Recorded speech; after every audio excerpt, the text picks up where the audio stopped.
Welcome to Octane Mobile Gaming.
Welcome once again to the channel. This is Octane, your host, and today we take a look at the Halloween deck for the next event, which is a Slayer, and the deck is a Beast Killer.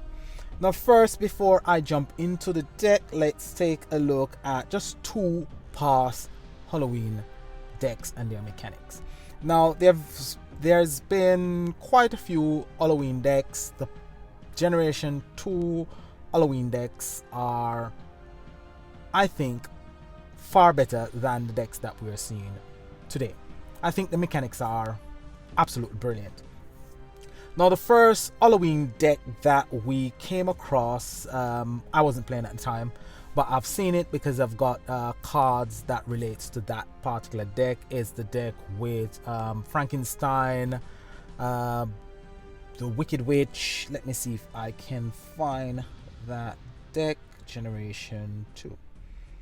Okay, and I think it was, I can't remember if it was a commander or so. Let us go through Generation 2 cards and see if we can find the deck.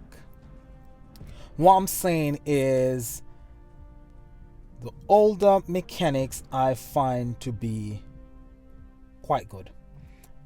There is one of the cards. Let's put it here and let's have a look at this mechanics.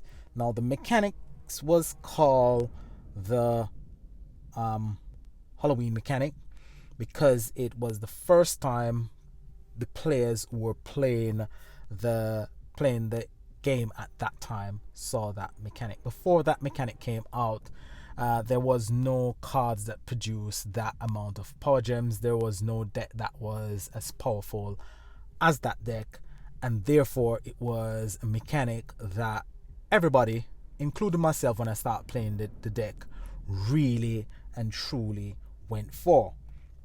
Now this is the Halloween mechanics, and the Halloween mechanics, this is the mummy. I think it was the ultra rare for the deck. It creates 1 Earth Power Gem 1 and 1 additional for every 10 stock of corrupt intensity.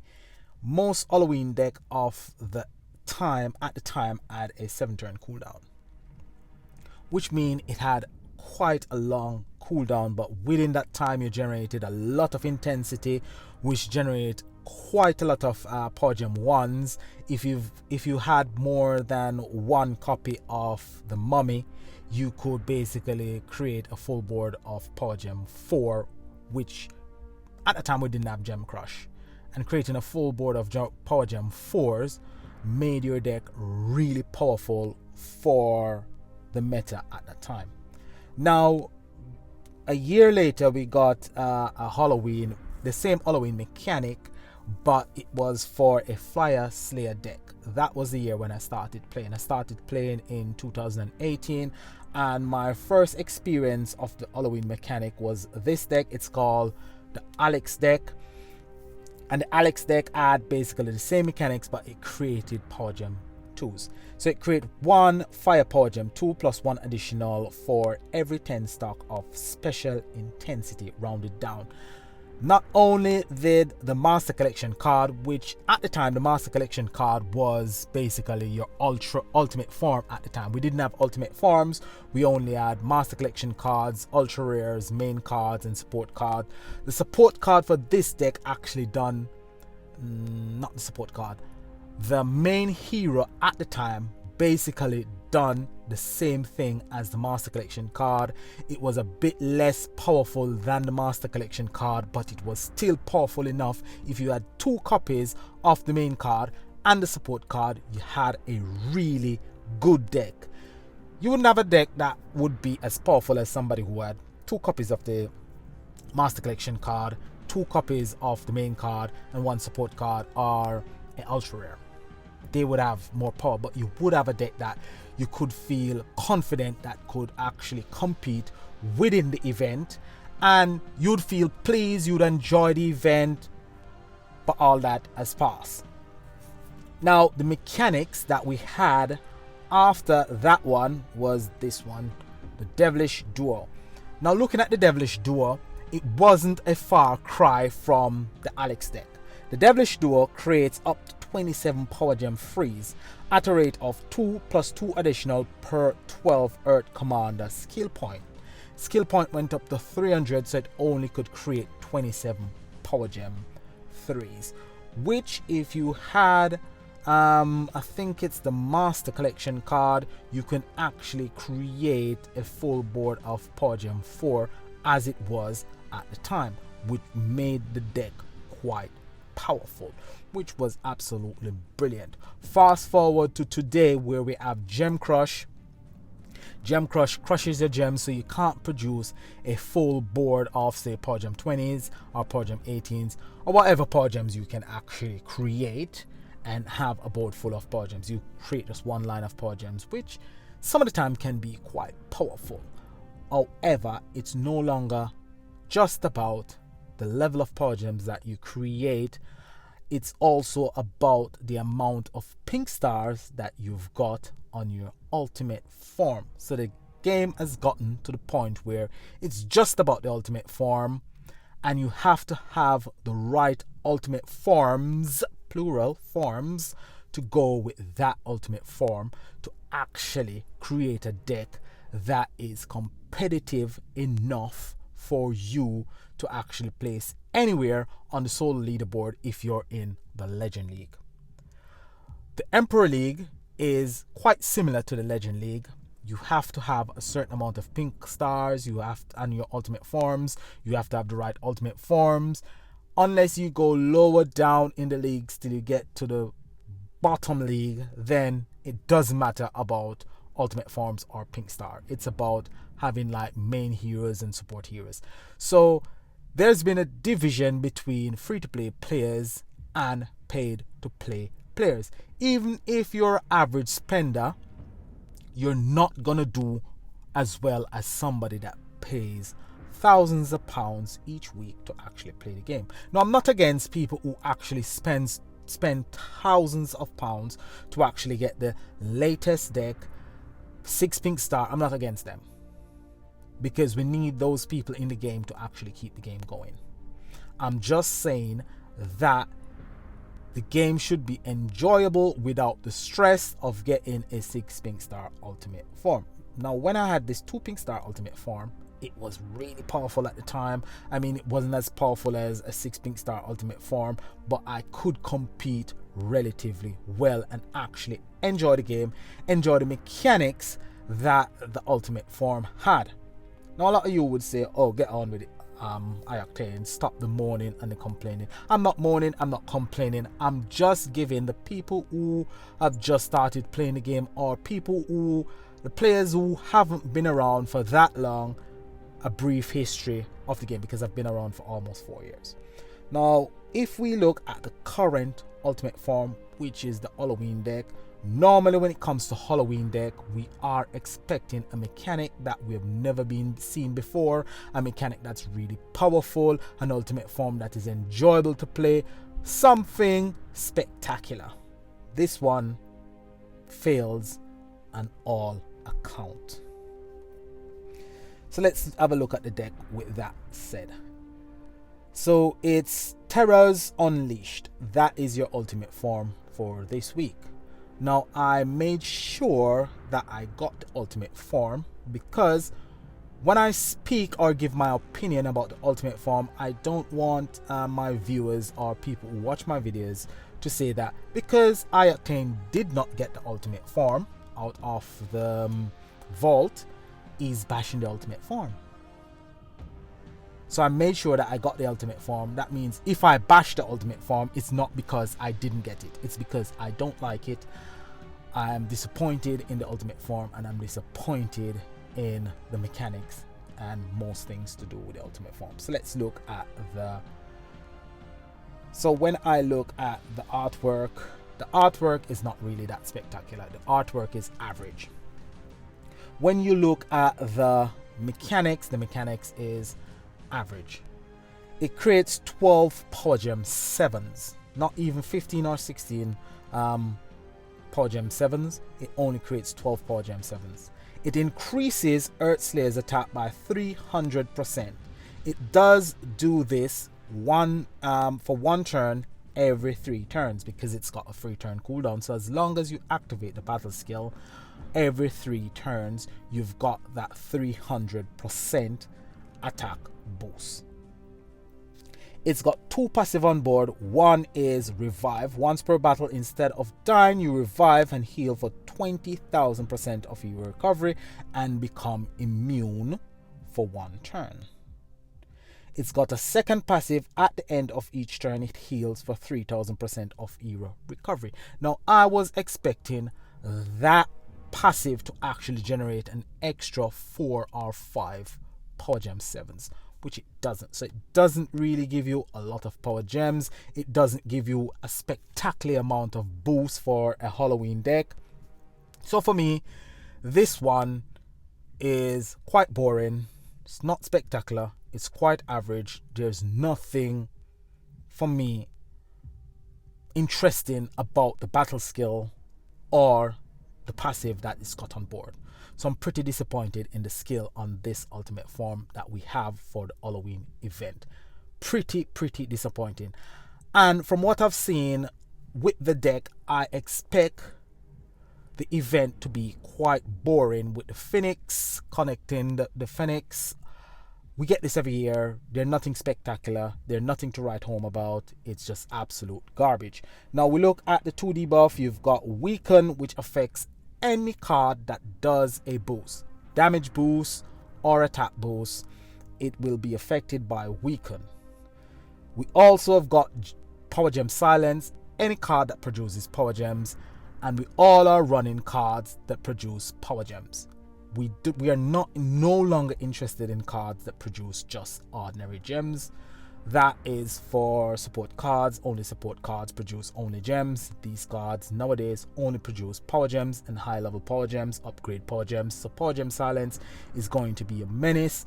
We now depend on cards that boost our attack or damage, so we will be affected by Weaken. So that is 2 debuff that you actually want to get rid of. So you need 2 cards, 1 card or whatever on your deck to get rid of those 2 debuff.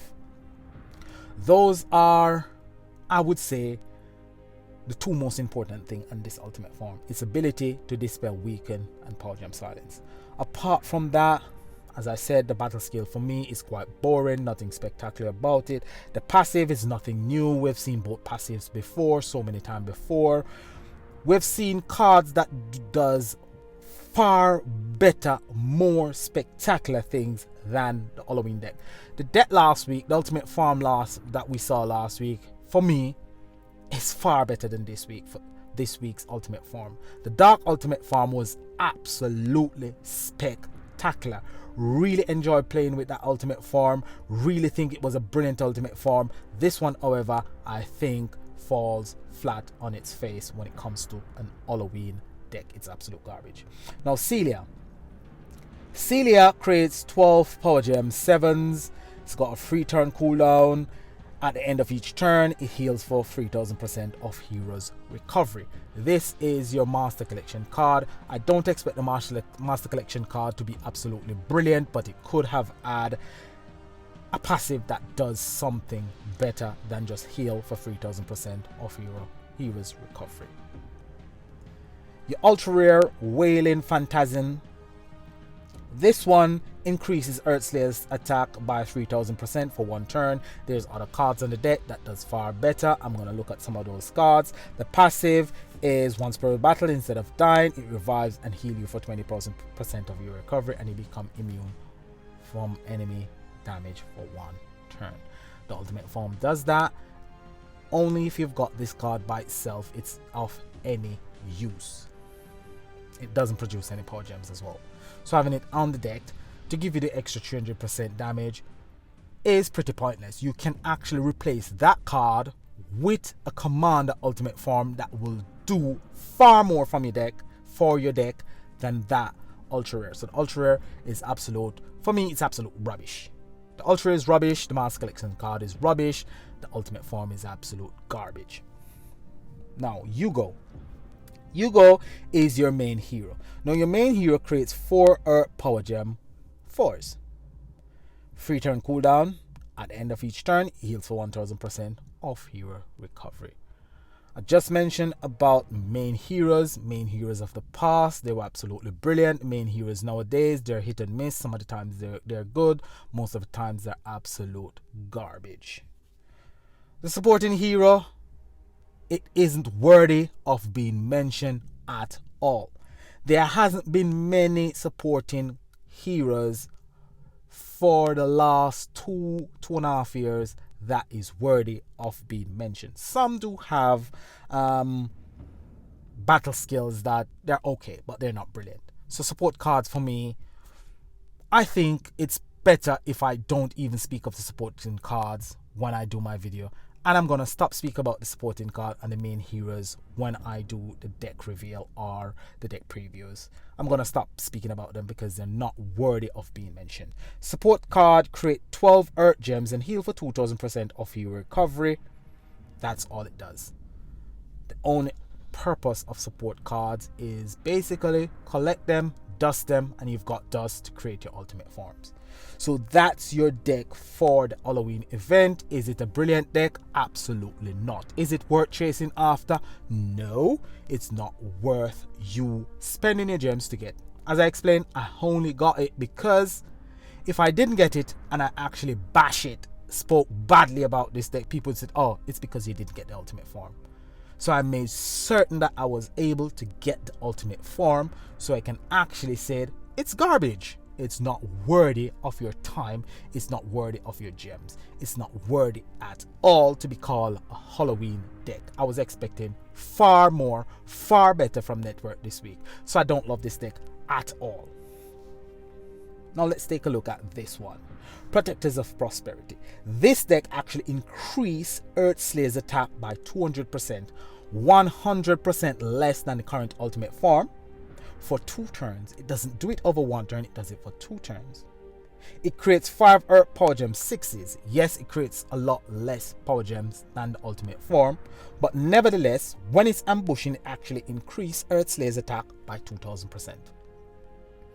Now, if the current ultimate form actually done something like that, it ambushed and gave us 3000%, yes, it's a one-shot offer, but for 1 turn, your deck would be absolutely spectacular. It would be something worthy of a Halloween deck, but it doesn't. This one has got a 2-turn cooldown, the current ultimate form has got a 3-turn cooldown.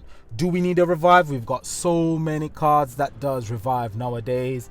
Revive is becoming very boring.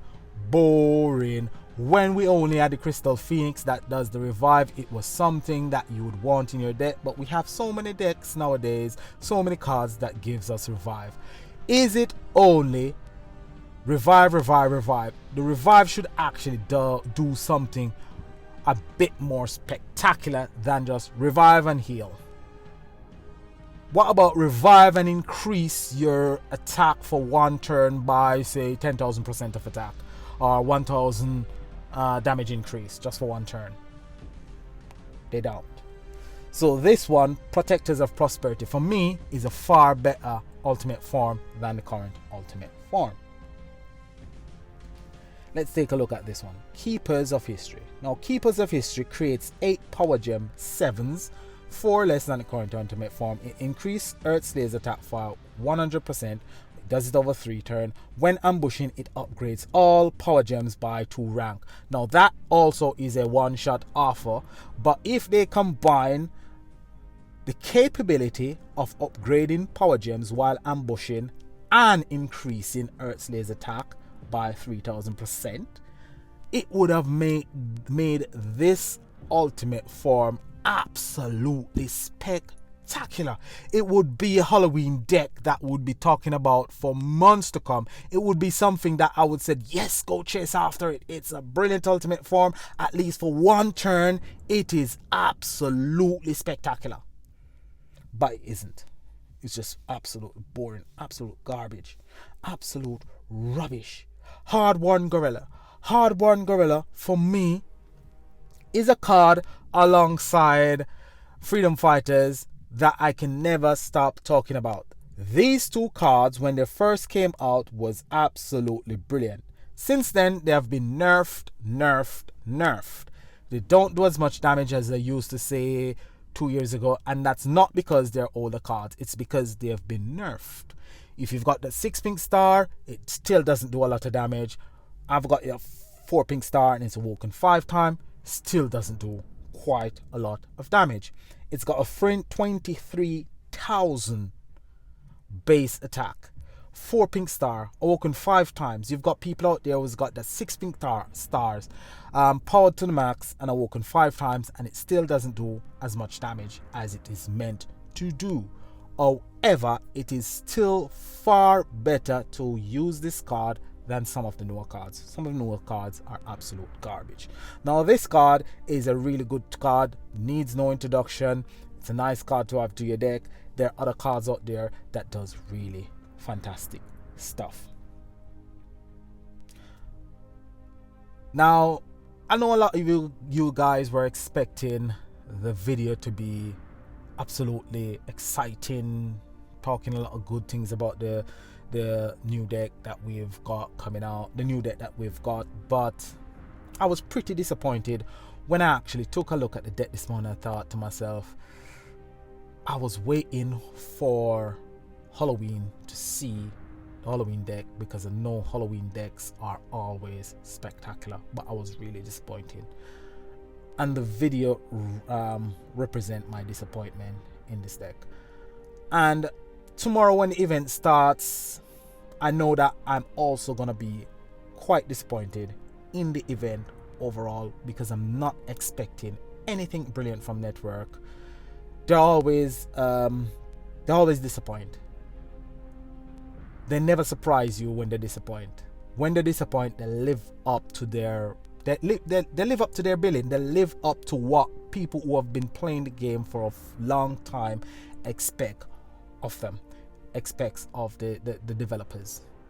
They always live to disappoint. They always disappoint the community. They always disappoint us. They just disappoint day in, day out, and that is the reason why a lot of content developers have stopped playing the game, and when they leave, they never speak anything good about the game. A lot of people who have left this game and they just don't come back, and they said, oh, we give a free deck to returning VIPs, returning players. There's no returning players, there's no returning VIP. Nobody leaves Legendary Game of Hero and actually return. Nobody returns, so there's no free deck to be had because nobody is returning. And this deck, if you were gonna return and this was a deck that you're gonna return for, you'd say, oh, that's not worth my time. It's absolute garbage. If you were returning for a deck, as I said, that incorporated the battle skill from Prospectors of Prosperity and Keepers of History, you would return for something like that. That combination would be absolutely spectacular, but as it stands, I'm quite disappointed. So it's not a deck worth chasing after. I would give it, say, 2 stars out of 5. 2 stars I would give this current deck. So what deck would I be running? I'll try this combination out first, and then I will probably tweak the deck and see if I can actually find a deck that works really, really well. What other ultimate forms you are able to use to get the Beast Killer? I would go for, let's see, Slayer. So you've got this one, Protectors of Prosperity, which was the one that came out last year, and as I said, it's far better than the current one. You've got also this one, which is quite old. It was a Christmas deck. This one isn't really that good, Furious Goblin Jockey. And then you've got the one that came out a bit later, which is this one, Unquiet Ones. Not really that good. However, if you haven't got anything else and you've got the Unquiet Ones or you've got Goblin Jockey, you could use one of the two. However, Protectors of Prosperity, I would say, is the best of the 3 pass Beast Killer Earth ultimate form. I would say it's a bit better than the current ultimate form, Terrors Unleashed. I would say of the 4, Protectors of Prosperity is the best of all 4 ultimate forms that gives you the Beast Killer skill. So that's all I've got for you today. Sorry the video was so disappointing, but I'm really disappointed in the current deck. Really and truly disappointed in the current deck. Will it be a powerful deck? That remains to be seen. I've been wrong before and I can be wrong again, but the mechanics for me is just boring. It's just a cut and paste, and it's not even cut from a deck that's got a spectacular battle skill. The ultimate form last week, let's take a look at the ultimate form last week, which was also a Beast Killer, and it was a Commando, which was this one. Didn't manage to get up to 4 pink star. I went into the 1,000 gem vault. Yes, I spent £1,000, not £1,000, sorry, 1,000 gems. I actually spent 2,000 gems to try and get 1 extra ultra rare, because I got a 2 pink star when it first came out last week. I had an extra soul from the Shiny Master Collection card, so I just wanted to get 1 ultra rare to actually take it up to 3 pink star. Went inside the 500 gem vault twice, didn't get anything from it. I did get something from it, really. I got 1 rare relic or 2 rare relic, can't remember. That was quite disappointing. went into the 1000 gem vault, and that's when I got one master collection card and 2 ultra rare, which enabled me to take it up to 4 pink star. It was absolutely brilliant. I got this from the weekly collection where you collect all, you log on and you get one ultimate form. This was the ultimate form that I got, which was quite brilliant. And then I went into the retro vaults, and what did you think I get from the retro vault? No, I got another master collection card from the retro vault, but I wanted one ultra rare. I wanted one master collection card for Seaborn Scallywag, and they brought out the Soul collection, and I did spend £17 just to get the master collection card, or the master soul, for none other than Seaborn Scallywags.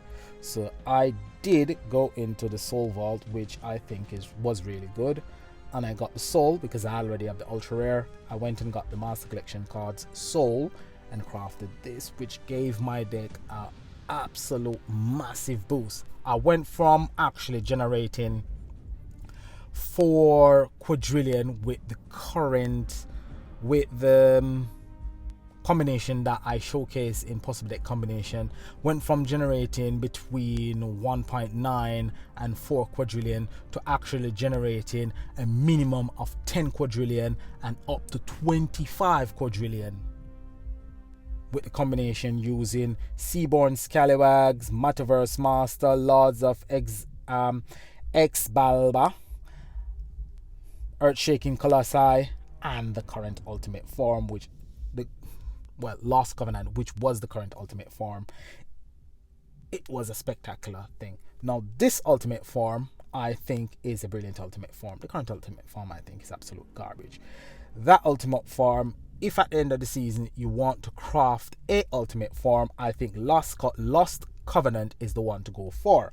I thought they would give us a really good ultimate form for this week that would make it really difficult to say, oh yeah, I can craft an ultimate form with my 84 gems, my 84 coins. What do I go for? Do I go for the Earth Slayer ultimate form, or do I go for the Dark ultimate form? It's the Dark ultimate form all the way.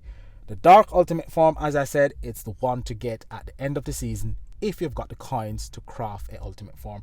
That is the one that you want to go for. Lost Covenant. Next week ultimate form might be disappointing, might be average, might be spectacular. We don't know as yet. The fire one, hopefully it will be absolutely brilliant, but it remains to be seen. So that's all I've got for you today. Hopefully tomorrow the video will be more upbeat. It will be more of a video that you'll be excited to watch. However, today I just had to express myself, so I hope you guys bear with me for expressing the way I feel. It's just the way I feel. It's just my opinion. If you think the deck is absolutely brilliant, you can leave it in the comment section below, or if you think it's absolute garbage, you can let me know. Leave a like on the video, subscribe if you haven't subscribed as yet. Until tomorrow when we do possible deck combination, this is Octane saying enjoy the rest of your day, and I look forward to seeing you.